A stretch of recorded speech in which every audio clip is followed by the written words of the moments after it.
자, 그 다음은 표본 설계입니다. 모집단과 표본을 정의를 한번 해보겠습니다. 자, 내가 관심이 있는 개체, 대상, 조사 대상을 모두 모아놓은 집단을 우리는 모집단이라고 하고요. 모집단을 모두 조사하면 전수조사를 할 수 있는데 일반적으로 모집단의 크기도 크고 전수조사를 실시하기가 어려운 경우 어떻게 해요? 그로부터 일부인 표본을 뽑게 됩니다. 자, 내가 관심 있는 것은 모집단의 모수예요. 그것이 모평균이 될 수도 있고 모분산이 될 수도 있고 모비율이 될 수도 있습니다. 어쨌든 모집단에 내가 잘 모르지만 어떤 변수가 가지고 있는 특성을 요약한 단 하나의 상수값, 그것을 바로 모수라고 합니다. 근데 이걸 모르니까 우리는 어때요? 난 우리 학교 학생들의 키가 궁금한데 우리 학교 학생들 전체 키를 다 측정할 수 없으니까 할 수 없이 100명만 뽑아가지고 표본의 평균을 보는 겁니다. 그래서 표본이 주어지면 관측이 가능한 값을 우리는 통계치라고 이야기합니다. 통계량. 결국 우리가 나중에 통계량을 가지고 모수가 이럴 것이다 라고 추론할 수 있게 됩니다. 자, 이 두 관계를 아시겠죠? 사회조사 분석사에서 중요하게 체크를 하는 개념이 바로 모수와 통계량을 제대로 구분할 수 있느냐 하는 부분입니다. 자, 한번 볼게요. 모집단이란 연구 기준에 맞는 모든 사례, 즉 연구 대상을 모아놓은 집단을 뜻하고요. 모수라는 것은 모집단 전체의 특성을 요약한 수치입니다. 하나의 참값이에요. 자, 표본은요. 그로부터 일부를 추출한 것이 되고요. 그 일부를 추출한 것으로부터 가지고 있는 요약된 통계치를 통계량이라고 이야기합니다. 즉, 내가 만약 우리 학교 학생들 전체의 평균, 키 평균, 모 평균을 궁금해 하는데 모두를 조사할 수 없어서 어떻게 해요? 표본으로부터 100명의 평균 키를 계산합니다. 표본의 평균. 표본 평균이 통계량의 가장 대표적인 예거든요. 자, 이 두 관계 아셔야 됩니다. 표본을 주면 내가 표본 평균은 알 수 있지만 표본을 준다 하더라도 모평균은 여전히 모르는 값입니다. 자, 그 다음 표집, 표본 추출을 표집이라고 하는데 표본을 추출하는 것은 뭐냐? 모집단에서 그것의 일부인 표본을 뽑아내는 과정을 뜻합니다. 그럼 표본 추출은 어떻게 합니까? 일단은 모집단이 확정이 돼야 되겠죠. 그리고 표본 추출을 할 수 있도록 프레임을 선정해야 됩니다. 그죠? 내가 전화조사를 할 텐데 전화번호부를 나의 조사 대상에 추출하는 프레임으로 정하겠다. 뭐 이런 식으로요. 그리고 표본 추출 방법을 결정하고 몇 명을 뽑을 것이냐 표본 크기를 결정한 뒤 표본을 추출하게 됩니다.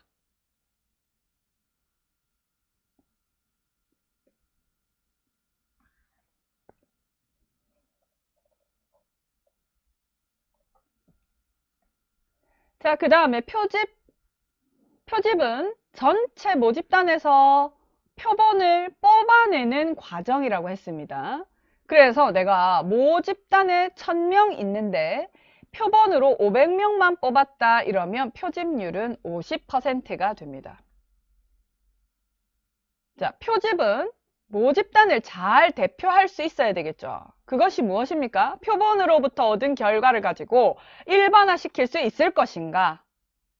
그것과 연관된 문제입니다. 즉, 표본의 특성이 모집단의 특성과 어느 정도 근접하는가? 표본이 모집단의 성격을 어느 정도 골고루 잘 반영하는가 하는 것이 대표성에 대한 설명이 되겠습니다. 표집 틀, 표집 프레임, 추출 프레임입니다. 모집단의 구성 요소, 추출 단위가 되는 그러한 단위들을 수록한 목록이 바로 틀이 되겠습니다. 그러니까 표본 추출을 할 때 모집단과 추출 틀이 일치하는 것이 바람직하겠죠. 자, 문제 풀어보겠습니다. 모든 요소의 총체로서, 그죠? 모집단이네요. 표본을 통해 발견한 사실을 토대로 일반화하고자 하는 궁극적인 대상, 내 관심을 끄는 모든 대상을 모아놓은 집단, 모집단입니다. 모집단 전체의 특성치, 하나의 숫자로 나타내 있는 모수, 내가 모르니까 이 모수를 알기 위해서 표본이라도 뽑아서 정보를 보려고 하는 겁니다.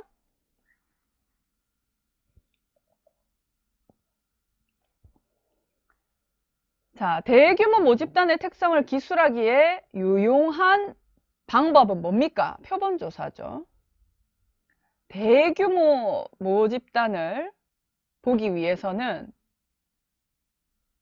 참여 관찰을 해가지고 그 속에 들어가가지고 뭔가를 본다든지 아니면 실험 설계를 해서 실험할 대상을 피실험자를 뽑아가지고 계획한 대로 팔로우업을 하면서 그거를 실험한다든지 아니면 그 내용 분석을 한다든지 하는 것보다는 표본조사로 특성을 파악하는 것이 유용합니다. 표집에서 가장 중요한 것은요, 대표성, 적절성이 되겠네요. 자, 표본에 대한 설명으로 옳은 것은 표본은 오차가 있죠. 왜? 모집단이 이만한데 내가 뽑은 표본은 이만해요. 그러면 내가 표본으로 뽑지 못한 나머지 부분은 전혀 알 길이 없습니다. 따라서 이 부분으로부터 본질적인 한계로부터 오는 오차라고 해서 표본 오차를 가집니다. 무조건 가집니다. 표본은 대표성을 가져야 합니다. 맞습니다. 표본은 표본 집단에서 추출합니까? 모집단에서 추출하죠. 표본은 나중에 배우겠지만 확률 표집으로 추출하면 제일 좋은데 확률 표집은 모집단의 추출 틀이 명확해야 돼요. 따라서 이렇지 못한 경우는 우리가 우연 표본이라든지 뭐 임의로 뽑는다든지 이런 식의 뭐 판단 표집이라든지 눈덩이 표집과 같은 비확률 표집을 통해서도 추출이 가능합니다. 따라서 2번이 정답입니다. 자, 표집의 대표성에 대한 의미와 가장 거리가 먼 것을 고르시오 했습니다. 표본을 이용한 분석 결과가 일반화될 수 있는가? 그죠? 그 다음에 표본의 통계적 특성이 모집단의 통계적 특성에 어느 정도 근접하는가? 그리고 얼마나 표본이 모집단의 다양한 성격을 고루 반영하는가? 이런 것들은 대표성의 의미가 맞습니다. 그러나 통계 분석 기법을 적용할 수 있느냐 없느냐? 이거는 대표성하고는 별개예요. 자, 표본 추출에 대한 설명으로 옳은 것은 표본을 추출할 때는 모집단의 성격을 분명하게 정의하는 것이 중요하고요. 모집단에서 표본을 선택하는 행위를 바로 표집이라고 합니다. 확률 표본 추출을 할 경우에 표본 오차는 없고 비표준 표본 오차는 발생할 수 있다. 자, 표본 오차라고 하는 것은요. 내가 관심이 있는 대상은 모집단 전체인데 나는 그로부터 아주 일부인 표본을 뽑았기 때문에 자, 국에 간을 본다고 생각하면 국 한 숟가락만 떠먹어 보잖아요. 국 한 솥이 내 관심인데 간을 보기 위해서 한 숟가락을 떠먹었다. 그게 바로 표본이고요. 국솥에 여전히 남아있는 그 국은 내가 아직까지 맛보지 못했어요. 그렇죠. 단순히 나는 이 한 숟갈에 내가 먹어본 이 한 숟갈의 맛을 가지고 전체 국솥에 있는 국을 판단할 뿐입니다. 따라서 이 국솥의 밑에 뭐 어떤 건더기가 깔려가지고 짠지 어떤지 알 수가 없어요. 그로부터 오는 한계, 본질적 한계로부터 오는 오차가 표본 오차입니다. 그죠? 그러니까 확률 표집을 한다 하더라도 표본 오차는 발생합니다. 그러니까 3번이 틀렸어요. 자, 그 다음에 비표본 오차는 뭡니까? 비표본 오차는 이런 표집 오차가 아닌 표본 오차가 아닌 다른 원인에서 기인하는 모든 오차를 비표본 오차라고 합니다. 예를 들면 사회적으로 이래야 된다 이기 때문에 그렇게 응답을 했다든지 거짓말로 했다든지 응답을 차라리 안 했다든지 이런 식으로 응답 오차, 무응답 오차, 면접자에 대한 편의로 인한 오차 뭐 이런 모든 발생 가능한 오차가 비표본 오차, 비표집 오차가 됩니다. 자, 표본 추출에 관한 설명으로 옳은 것은 분석 단위와 관찰 단위는 때에 따라 일치하지 않을 수도 있습니다. 표본 추출 요소는 자료 수집되는 대상 단위이다. 그 다음에 통계치는 보세요. 모집단의 요약한 값입니까? 아니죠. 모수가 모집단의 요약값이죠. 자, 그리고 표본 추출 단위는 표본이 실제 추출되는 연구 대상 목록이다. 목록은 단위가 아니고 프레임이죠. 추출 틀. 자, 그래서 옳은 것은 2번이 되겠네요. 표본 추출과 관련된 용어 설명으로 틀린 것은 자, 단위, 조사 대상, 모집단, 전체 집단, 표본, 표집 틀, 표집율. 표집율은 모집단에서 모든 개별 요소가 선택되는 비율. 그렇죠. 그 다음에 통계량, 모집단에서 어떤 변수가 가지고 있는 특성을 요약한 값이다. 이거는 통계량이 아니라 모수라고 했습니다. 자, 만약에 이 4번이 옳은 설명이 되려면 어떻게 바뀌어야 됩니까? 통계량은 표본에서 어떤 변수가 가지는 특성을 요약한 값이다. 이렇게 되면 옳은 설명이 되겠습니다.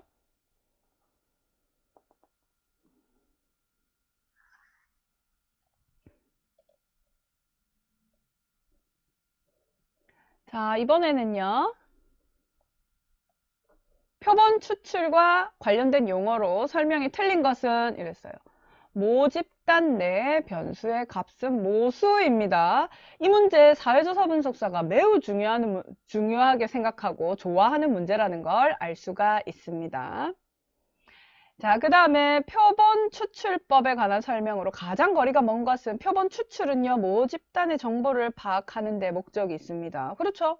모집단을 알고 싶은데 다 조사할 수 없으니까 표본을 뽑는 거예요. 표본의 크기는 클수록 좋습니다.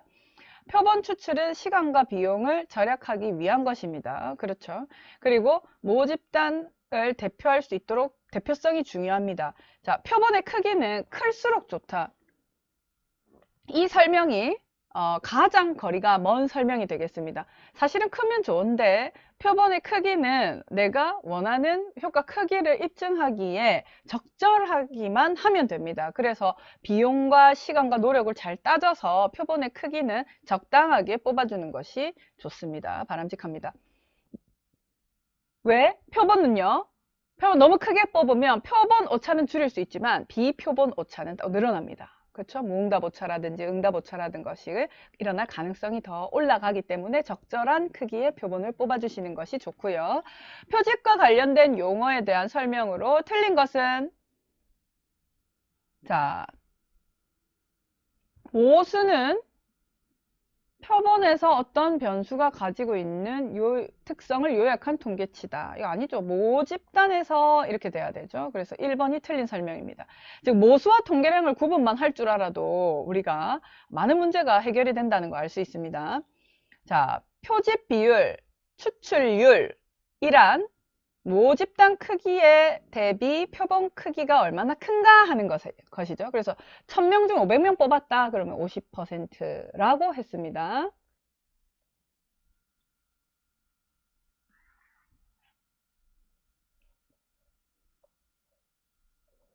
자, 다음은 총 학생 수가 모집단이 2000명입니다. 그 중에서 800명을 표본으로 추출했습니다. 800명. 표집률은 40%네요. 2번이 정답. 자, 2000명 중에서 500명을 표집했네요. 25% 표집률 정답. 표본 추출을 위한 모집단의 구성 요소나 표본 추출 단위가 수록된 목록을 우리는 표집 텔 프레임이라고 합니다. 다음 중 프레임을 평가하는 주요 요소로 거리가 먼 것은 전체를 포괄하고 있는지, 그 다음에 추출 확률이나 뽑기에 효율적인가 이런 것들을 볼 수가 있습니다.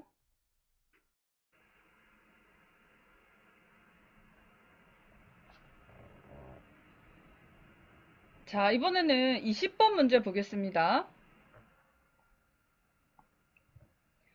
추출 틀과 모집단 두 개의 크기를 비교했을 때 추출 틀이 모집단보다 더 큰 경우예요. 그러니까 내 관심은 요만큼인데 나는 표본을 이만큼 뽑는다는 겁니다. 이렇게. 그죠? 추출 틀과 모집단은 딱 일치할 때 가장 좋은데. 그죠? 자, 한국대학교 학생 등록부를 이용해서 표집한다. 이거는 일치하는 경우입니다. 한국대학교 학생을 교문 앞에서 임의로 표집한다. 그러면 교문 앞에서 임의로 표집하면은 다른 사람들도 포함이 되겠죠. 그래서 이거는 일치하지 않고요. 그 다음에 한국대학교 학생을 서울지역 휴대폰 가입자 명부를 통해 가지고 한다. 이것도 아니죠. 한국대학교 체육과 학생이 보고 싶은데 한국대 학생 등록부 전체를 가지고, 그러면 인문대나 사회대나 이런 데도 다 들어올 텐데, 따라서 요 4번이 정답입니다. 표집 틀이 모집단과의 관계를 따졌을 때 가장 이상적인 거는 일치할 때입니다. A항공사 자사 마일리지 사용자 중에서 최근 1년 동안 10만 마일 이상 타고 다닌 사용자들을 모집단으로, 그 사람들만 조사하고 싶어요. 근데 내가 조사를 할 때 마일리지 카드 소지자 전체를 표본 프레임으로 잡았다. 그러면 나는 10만 마일 이상 탄 사람을 보고 싶은데 마일리지 카드만 가지고 있고 올해 정말 비행기 한 번 안 탄 사람까지도 내가 조사를 한다? 이건 말이 안 되죠. 따라서 이거는 표집 틀이 모집단과 일치하지 않고요. 모집단을 포함하는 경우가 되겠습니다. 표본 프레임이 모집단이 표본 프레임 내에 포함이 되는 경우 1번에 해당합니다.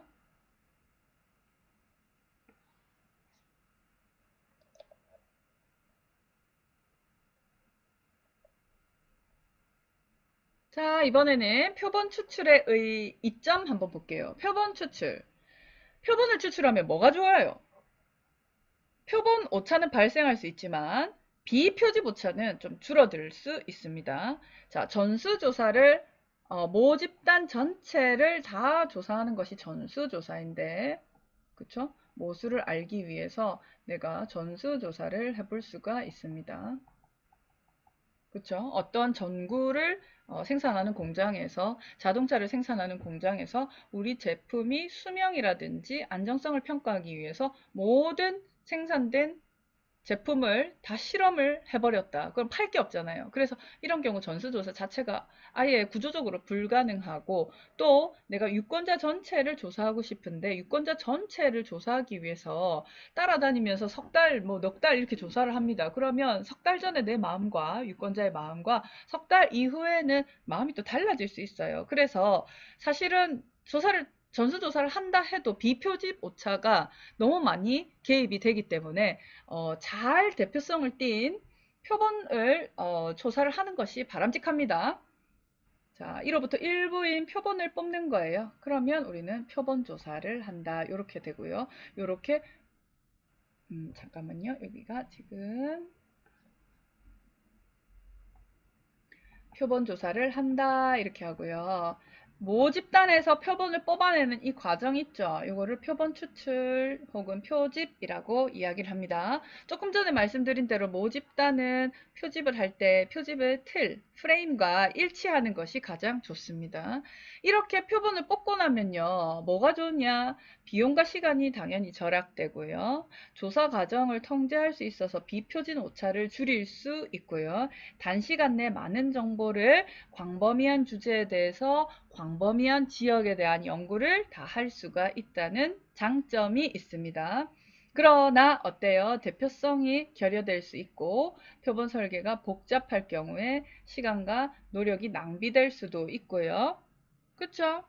그리고 모집단의 크기가 너무 작잖아요. 그러면 그냥 다 뽑아버리면 되지. 굳이 표집할 필요도 없습니다. 자, 이런 장점과 단점을 알고 난 뒤에 이제 본격적으로 기출된 문제를 한번 풀어보도록 하겠습니다.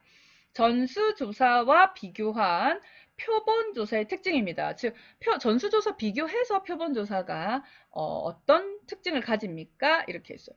노력과 시간이 적게 듭니다. 비표집 오차를 줄일 수가 있습니다. 왜? 전수조사는 오랜 기간 모든 개체를 조사해야 되기 때문에 응답오차, 무응답오차, 면접자에 의한 개입이라든지 이런 편향이라든지 이런 것들이 더 많이 발생할 수 있기 때문입니다. 자, 그 다음에 전수조사 대신 표본조사를 하는 이유와 거리가 먼 것은 비용 절감, 전수조사에 비해 조사 과정 잘 통제 가능하고요. 표본 오류는 대신에 발생을 할 수밖에 없습니다. 자, 문제 쉽게 풀리시나요? 예? 자, 그 다음에 전수조사와 비교해서, 자, 표본조사의 장점이 아닌 것은 표본 오류가 줄어듭니까? 아니에요. 표본 오류는 전수조사에서 표집 오류, 오차, 표본 오차가 발생하지 않습니다. 그러나 표본 조사를 하면 표본 오류는 무조건 발생합니다. 물론 이런 말은 될 수 있습니다. 표본을 조사할 때 뽑는 표본의 크기가 커질수록 표집 오류가 줄어든다. 이 말은 맞죠? 그죠? 내 관심이 이만큼인데 내가 이만큼 뽑을 때보다는 이만큼 뽑을 때 내가 미처 고려하지 못한 부분으로부터 오는 오차는 줄어든다. 그 내용입니다. 자, 정당 공천에 앞서서 당선 가능성이 높은 후보를 알아보고자 할 때, 그때 어떻게 해요? 여론 설문조사 하죠. 자, 3번이 정답입니다.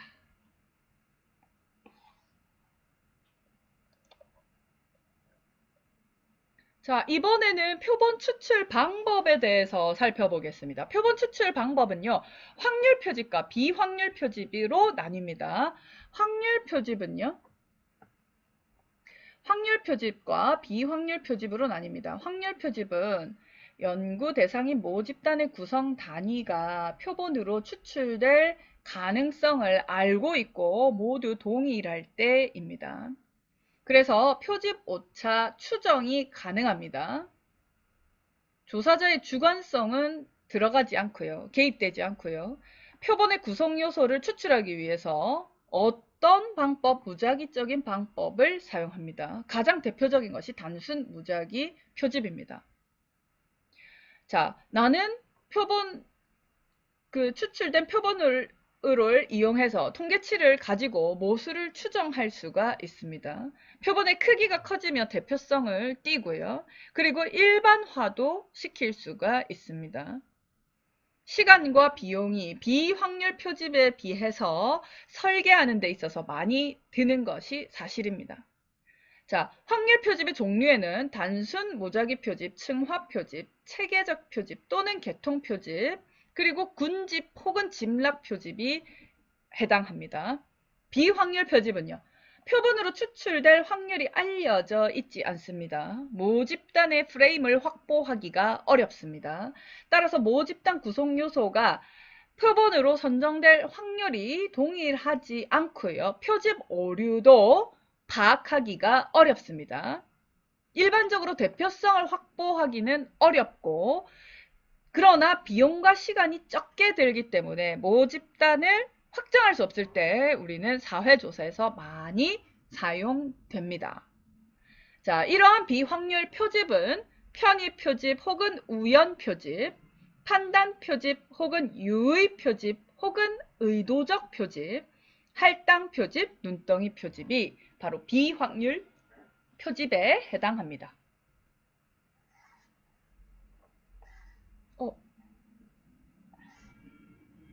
자, 그러면 확률 표집에 대한 내용 우리 다 배웠기 때문에 바로 문제풀이로 들어가겠습니다. 확률 표집에 관한 설명으로 옳은 것은 대표성을 추정할 수 있습니다. 모집단이 무한히 클 경우에 적용할 수 있는 방법이다. 그렇죠? 표본의 추출 확률을 알 수 있습니다. 3번이 정답이네요. 자, 그 다음에 확률 표집에 관한 설명으로 거리가 먼 것은 뭡니까? 표집 오차 추정이 가능합니다. 그렇죠? 표집 오차 추정 가능하고 크기가 커질수록 대표성이 높아지고요. 그렇죠? 표본의 구성 요소들을 추출할 때 무작위적 방법 사용합니다. 자, 표본의 크기가 커질수록 표집 오차가 정비례적으로 증가한다. 이렇게 돼 있는데요. 표본의, 자, 보세요. 표집 오차는 내가 궁금한 모집단이 이만큼인데 표본이 이만큼 작아요. 그래서 여기서 발생하는 오차라고 있습니다. 그러면 표본이 커지면 어때요? 내가 고려하지 못하는 부분이 줄어들어요. 그래서 증가한다 하는 표현이 틀렸습니다. 4번.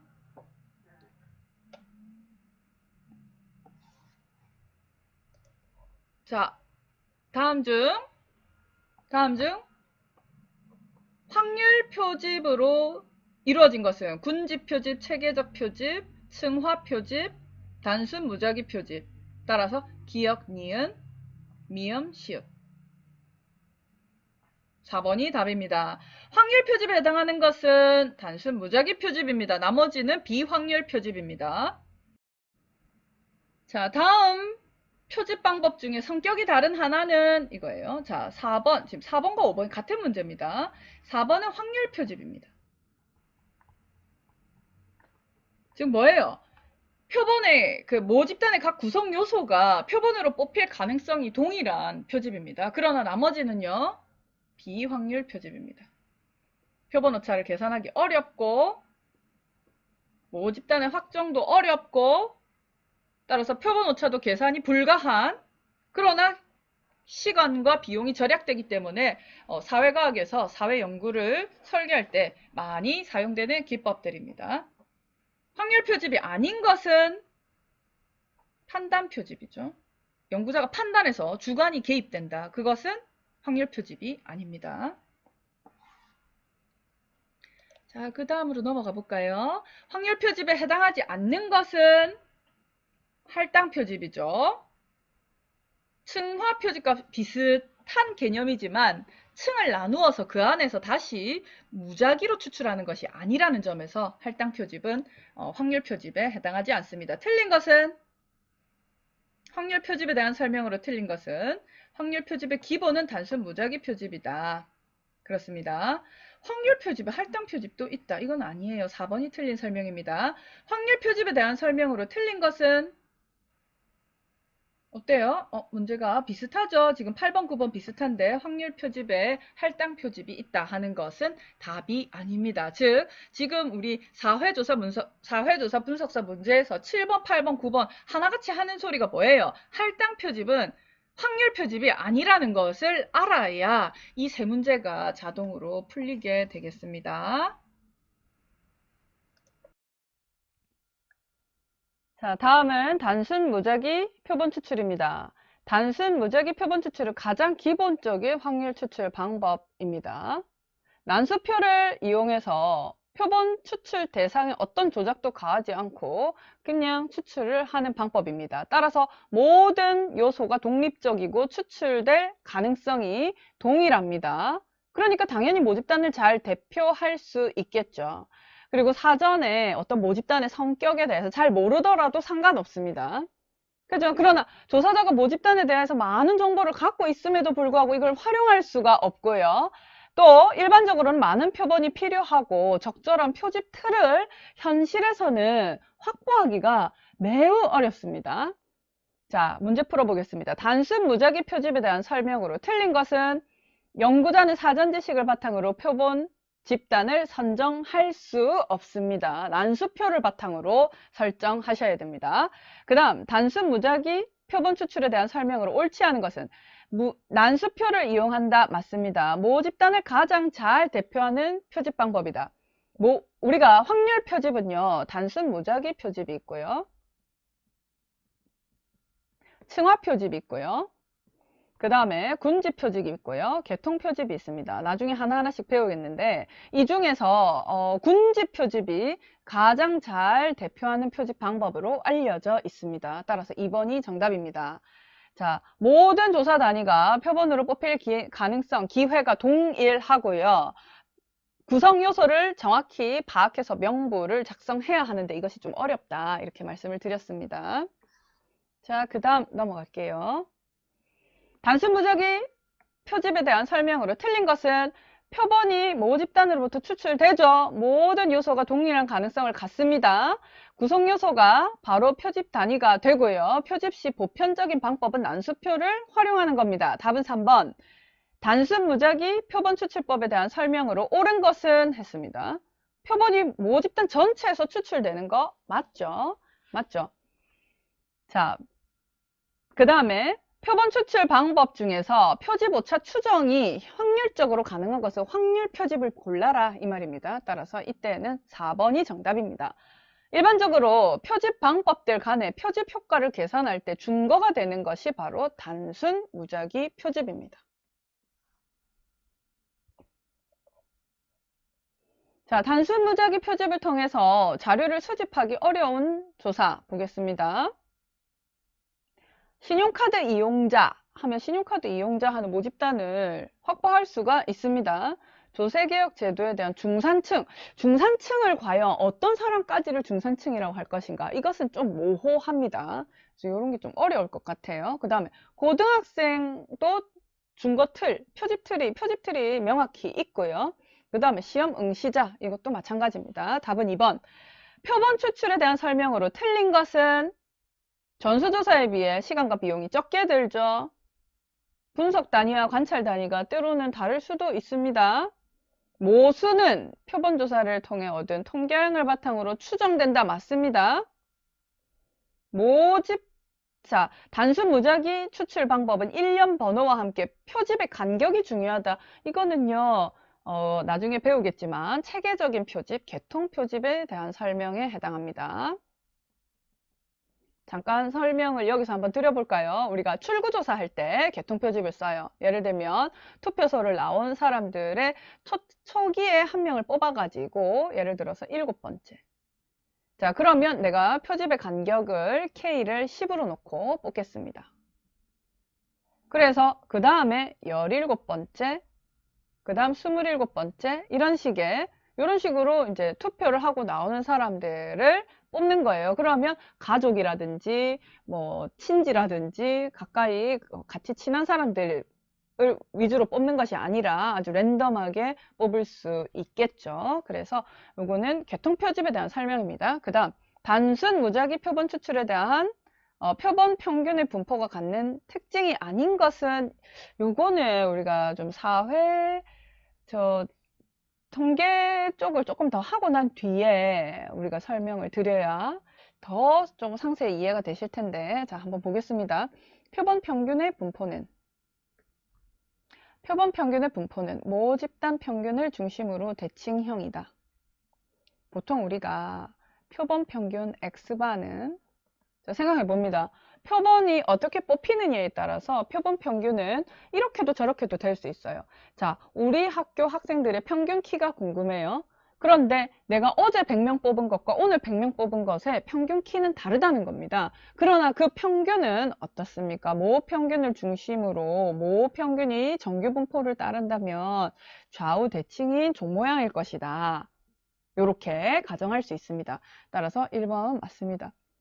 그 다음 표본 분포의 평균은 모집단의 평균과 같은 것은 아니다. 자, 같을 거라고 보거든요. 그래서 답은 2번입니다.